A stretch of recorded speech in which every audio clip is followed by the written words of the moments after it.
this video, I am going to explain about the new concept and its name is community and conservation. तो आज की इस video में हम बात करेंगे फॉरेस्ट कंजर्वेशन के बारे में कि ऐसी कौन कौन सी कम्युनिटीज़ हैं जिन्होंने फॉरेस्ट कंजर्व करने के लिए, उनकी कंजर्वेशन के लिए प्रोटेस्ट, आंदोलन, you can say struggles start किए हैं ताकि वो फॉरेस्ट को कंजर्व कर सकें। अब ये कंजर्वेशन क्यों ज़रूरी है? As I told you so many times, as per the growing population, as per the growing level of pollution in India and due to the industrialisation क्या हो रहा है? डिफॉरेस्टेशन हो रहा है रेगुलर बेसिस पे।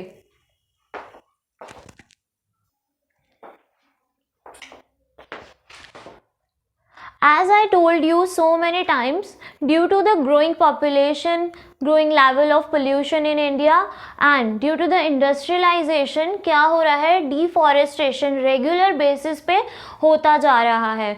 लेकिन अगर हम बात करें कुछ रूरल एरियाज़ की या ट्राइबल कम्युनिटीज़ की, वो बेसिकली डिपेंड किस पर होते हैं? फॉरेस्ट के ऊपर होते हैं अपने लिविंग एरियाज़ के लिए, अपने फूड के लिए, और जो एनिमल्स रियरिंग वो करते हैं उनके फॉडर के लिए भी वो फॉरेस्ट पर डिपेंड होते हैं। लेकिन बिकॉज ऑफ द डिफॉरेस्टेशन क्या हो रहा है? जो फॉरेस्ट हैं वो बिल्कुल ख़त्म होते जा रहे हैं। तो इन लोगों के लिए, इन ट्राइबल कम्युनिटीज़ के लिए और रूरल कम्युनिटीज़ के लिए बहुत ज़्यादा प्रॉब्लम क्रिएट हो रही हैं, क्योंकि उनके रहने की जगह जो है वो ख़त्म होती जा रही है और फॉरेस्ट के ख़त्म होने से उनकी जो फूड शॉर्टेज की प्रॉब्लम है वो इंक्रीज़ हो रही हैं। तो एज अ रिज़ल्ट गवर्नमेंट के साथ साथ इन लोकल कम्युनिटी ने भी इनिशिएटिव लिए कि नहीं, अब तो हमें कुछ खुद से करना होगा ताकि हम अपने एटलीस्ट रहने की जगह तो सेव कर पाएँ। That's why they started the conservation programmes. अभी हम बात करेंगे कि ऐसे कौन कौन से कंजर्वेशन प्रोग्राम्स इंडिया के अंदर स्टार्ट किए गए हैं। तो अभी देखते हैं। फर्स्ट एग्जाम्पल है सरिस्का टाइगर रिजर्व। मैंने लास्ट वीडियो में आपको बताया था जो सरिस्का टाइगर रिजर्व है वो कहाँ पर है?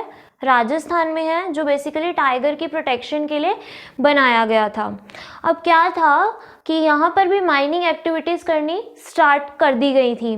तो यहाँ की जो लोकल कम्युनिटी थी उन्होंने इसका जो है विरोध किया या इसके अगेंस्ट प्रोटेस्ट किया कि माइनिंग एक्टिविटीज़ को रुकवा दिया जाए, और सक्सेसफुली वहाँ पर माइनिंग एक्टिविटीज़ जो हैं रुक गई। अगर ये माइनिंग एक्टिविटीज़ यहाँ पर भी होने लग जाती तो इस टाइगर रिजर्व के लिए भी एक बहुत बड़ा खतरा क्रिएट हो जाता। बट लोगों की एक अवेयरनेस की वजह से, उनकी यूनिटी की वजह से क्या हुआ, वो एक्टिविटीज़ रुक गई और जो टाइगर रिजर्व है वो बिल्कुल सेव है। और ये कहाँ पर है? राजस्थान। उसके अलावा एक दूसरा प्रोटेस्ट अगर हम देखें तो इट इज़ भैरोदेव ढाकव सेंचुरी। अब क्या था? राजस्थान का ही एक डिस्ट्रिक्ट है अलवर, वहाँ के 5 विलेजेस, उन सभी ने मिलकर क्या किया? 1200 एकड़ जो लैंड थी उसको as a Bhairodev Dhakar sanctuary declare कर दिया अपनी खुद की मर्जी से, ताकि वो उस लैंड के एरिया को प्रोटेक्ट कर सके, कंजर्व कर सके। इन लोगों ने इस एरिया के लिए खुद के रूल्स एंड रेगुलेशंस बना दिए कि विदाउट परमिशन कोई भी जो आउटसाइडर्स है वो इस एरिया के अंदर एंटर नहीं कर सकता for hunting and any other purpose. तो ये भी एक बहुत बड़ा प्रोटेस्ट है, स्ट्रगल है कि उन्होंने 12 एकड़ लैंड को कंजर्व करके रखा हुआ है अपनी खुद की एक यूनिटी के बेसिस पर। And the next point is बीज बचाओ आंदोलन। ये जो था बीज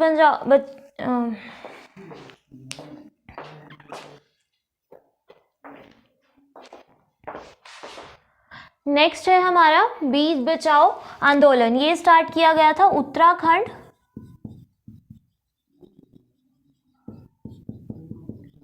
टिहरी। बीज बचाओ आंदोलन का मेन पर्पस क्या था कि आपने जो सीड्स हैं उनको कंजर्व करके रखना है ताकि फॉर द फ्यूचर आप फूड कंजर्वेशन की जो प्रोसेस है वो उसको मेंटेन कर पाएँ। अगर सीड प्रोटेक्ट करके रखोगे तो इन फ्यूचर आप उसको यूज़ कर पाएंगे, जिससे कि फूड कंजर्वेशन होगी। ये कहाँ स्टार्ट किया गया था? उत्तराखंड टिहरी में। और भैरोदेव ढाकव सेंचुरी भी आपकी राजस्थान अलवर डिस्ट्रिक्ट। नेक्स्ट बीज बचाओ आंदोलन। उसके बाद है चिपको मूवमेंट। चिपको मूवमेंट जो स्टार्ट हुआ था वो था उत्तराखंड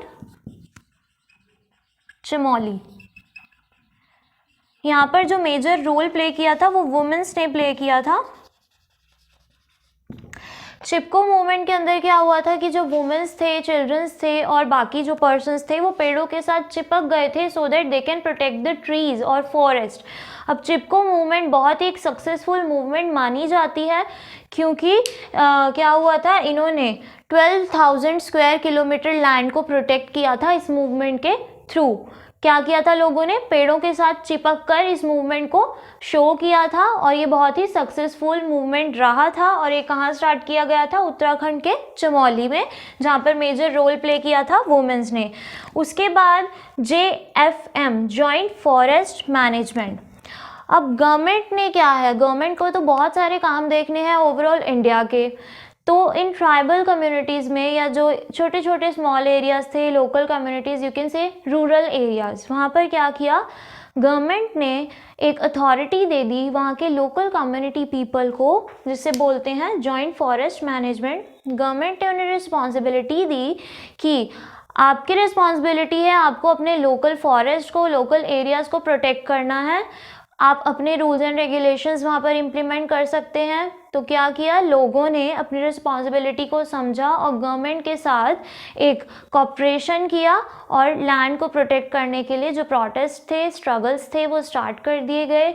उन्होंने क्या किया, अपने रूल्स एंड रेगुलेशंस बना दिए रिगार्डिंग द पर्टिकुलर एरिया कि उन लोगों के अलावा वहाँ कोई भी आउटसाइडर विदाउट परमिशन एंटर नहीं कर सकता। वहाँ पर हंटिंग जो बिल्कुल बैन कर दी गई, पेड़ों को काटा नहीं जा सकता। इस तरीके के कई सारे मेजर्स हैं जो लिए गए थे फॉर द फॉरेस्ट कंजर्वेशन। इन सभी पॉइंट्स के अलावा एक बहुत इम्पॉर्टेंट इंडिया के अंदर जो चीज़ है वो है सेक्रेड ग्रूव्स। सेक्रेड ग्रूव्स क्या होते हैं, forest of God and goddess. Sacred का मतलब होता है धार्मिक, यू कैन से पवित्र। तो इंडिया के अंदर ऐसी बहुत सारी मान्यताएं हैं कि जो फॉरेस्ट हैं या जो पर्टिकुलर ट्रीज़ हैं उनको as a god and goddess का दर्जा दिया जाता है, पूजा भी की जाती है। इंडिया के अंदर ऐसे बहुत सारे ट्रीज़ हैं जिनको पूजा जाता है अगर हम बात करें, बट इनके पीछे का साइंटिफिक रीज़न क्या है। एक तो हो गया कि लोगों के कस्टम्स ऐसे हैं कि वो पेड़ों की पूजा करते हैं, but if I am talking about a logic, तो इनका मेन जो रीज़न है इनकी वर्शिप का वो ये है कि आपने इन पेड़ों को प्रोटेक्ट करना है लोगों की मान्यताओं के बेसिस पर। तो इसी का एग्जाम्पल है मुंडास एंड संथाल्स, वो वर्शिप करते हैं। ये मुंडा संथाल्स एक ट्राइबल कम्युनिटी है जो कि छोटा नागपुर में रहती है। ये लोग किस चीज़ की पूजा करते हैं, महुआ जो कदम ट्रीज़ होते हैं उनकी पूजा की जाती है फॉर एग्जांपल। उसके बाद अगर बिहार के ट्राइबल कम्युनिटीज़ की बात करी जाए तो वो मैंगो एंड टैमरिंड ट्रीज़ की पूजा करते हैं। उसके अलावा ओवरऑल इंडिया में आप खुद भी देखते हैं कि जो पीपल का पेड़ है और बैनियन ट्रीज़ हैं इनकी भी पूजा की जाती है। इन सभी वर्शिप के पीछे का जो मेन लॉजिक है वो यही है कि आप इन पेड़ों को for the number of years तक प्रोटेक्ट करके रख सकें।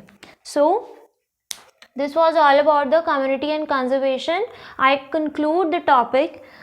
फॉरेस्ट को प्रोटेक्ट करना बहुत ही ज़रूरी है क्योंकि बहुत सारी कम्युनिटीज़ हैं, रूरल एरियाज़ के जो पीपल हैं वो अपने लाइवलीहुड के लिए मेजरली डिपेंड करते हैं फॉरेस्ट पे, but due to the deforestation उनकी लाइफ के लिए बहुत ज़्यादा प्रॉब्लम क्रिएट होती जा रही हैं। तो हम सभी को अपनी रिस्पॉन्सिबिलिटी को समझना चाहिए और गवर्नमेंट तो अपने काम कर ही रही है, बट हम सभी को अपनी एक पर्सनल रिस्पॉन्सिबिलिटी समझते हुए फॉरेस्ट, ट्रीज़, इनके कंजर्वेशन के लिए रेगुलर बेसिस पर वर्क करते रहना चाहिए। अगर आप किसी रीज़न से पेड़ को कट कर भी रहे हैं तो उसके प्लेस पर एक दूसरा जो प्लांट है वो ग्रो कर देना चाहिए। तो this was all about the concept community and conservation. To learn more about the concept, do register yourself at our official website www.abhyasonline.in.